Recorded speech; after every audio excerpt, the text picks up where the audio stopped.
presentation is aimed at jazz musicians, beginner through advanced, although it certainly does apply to other genres of music. It also applies to vocalists as well as instrumentalists. There is much useful information out there as to what notes you should choose and how to put together a solo, but not as much as how to play the notes you have chosen. Miles Davis once said, "Think of a note, then don't play it." As a pro, I am most pleased when people describe my playing as tasty, colorful, and having a style. What I'd like to demonstrate here is how I go about doing that. So let's take a look at some examples, not in any particular order, and certainly not inclusive. There are some examples that could be added that are combinations of others, and a few that are not within my own vocabulary, such as multiphonics. Listen to how an example may be played without using these. Or the first way to play a note is as written. The most common way, I suppose, but still works fine, especially with good tone. Here is an example. 1, 2, 3, 4. Is using a grace note. Add a quick note before you play your selected note, often a half a step below the target note, but maybe approach from above as well. Here's an example. Here's an example.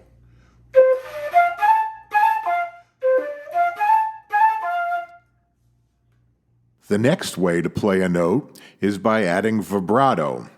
Vibrato can be described as a modulation of the pitch, which is frequency, sometimes a controlled breath pulse, as it is utilized on the flute. Vibrato is not possible on all instruments, such as the piano. The speed and the width of a vibrato are determined by genre, tempo, and personal choice. When done in good taste, vibrato also helps hide pitch imperfections and gives the tone a certain warmth. The vibrato is controlled by fingers, lips, or breath, depending on the instrument. No doubt some vocalists use excessive vibrato. You can also choose not to use vibrato at all. Now let's play a note with vibrato.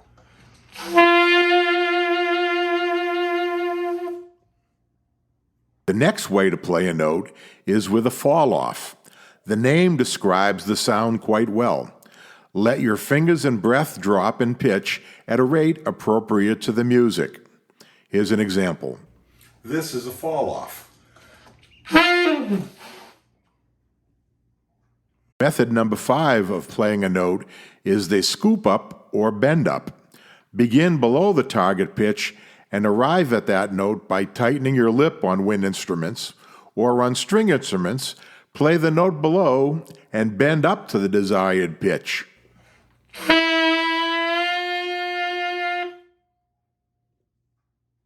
Example number 6 is a rhythmic variation. Play your note before or after it is expected by an appropriate amount of time. This is often referred to as delay or anticipation. Here are musical examples. Let's do an anticipation. 1 and 2 and 3 and 4. Now let's delay it. 1 and 2 and 3 and 4 and 1. Number 7 is the growl. It's a woodwind and brass technique primarily, where you actually hum while playing a note. We are used to hearing this especially in Dixieland trumpet playing and rock and roll saxophones. It might be thought as somewhat akin to distortion on an electric guitar. Here's a musical example. If you hum while you play a note, it produces a growling sound.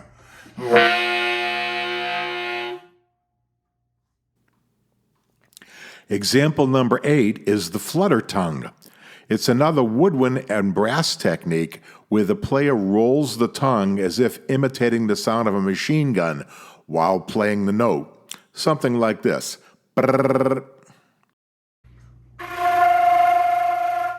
Other instruments have fun with it too. Our next technique is the bend, where the original note is played in pitch, then lowered by a microtone or more, then returns to the original pitch. Here's an example. Now we can bend the note.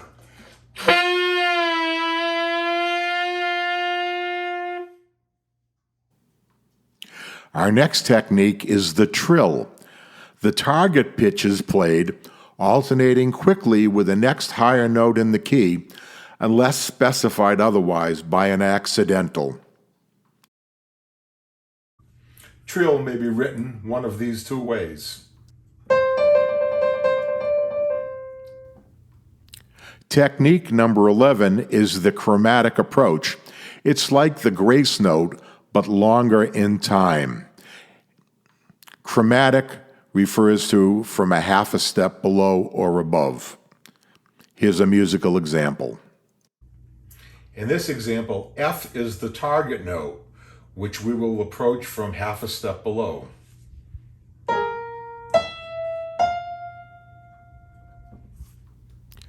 Our next technique is articulation, a more basic concept specifying how a note is attacked and connected to others, smoothly or detached. On woodwind and brass instruments, it is done by the use of the tongue. On violin, done by the bow motion. Here are musical examples of staccato and legato. Legato, smoothly.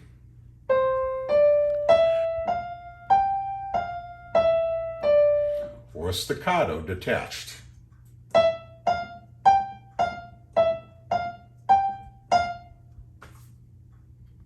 Technique number 13 involves playing two notes in the place of one.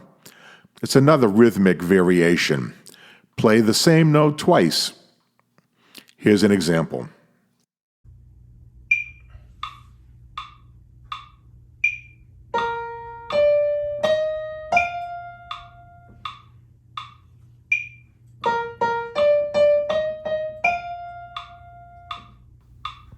Our next technique is the use of dynamics. This is a term that applies to the volume of the music. Any note can be played softly, loudly, or change from one to the other. Like this.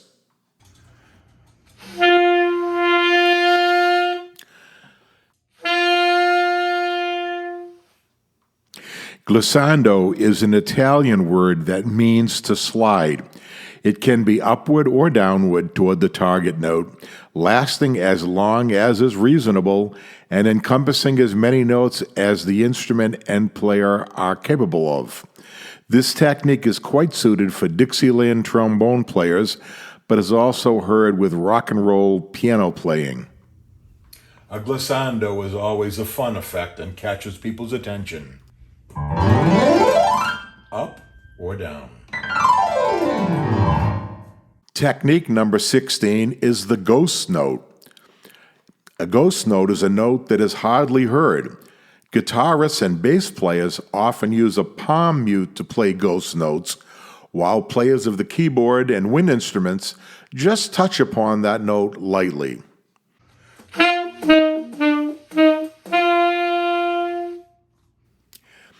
As was initially mentioned, there are certainly more. It should also be advised not to overdo these either. Try different variations and see what works best for you, and incorporate some of these nuances into your playing.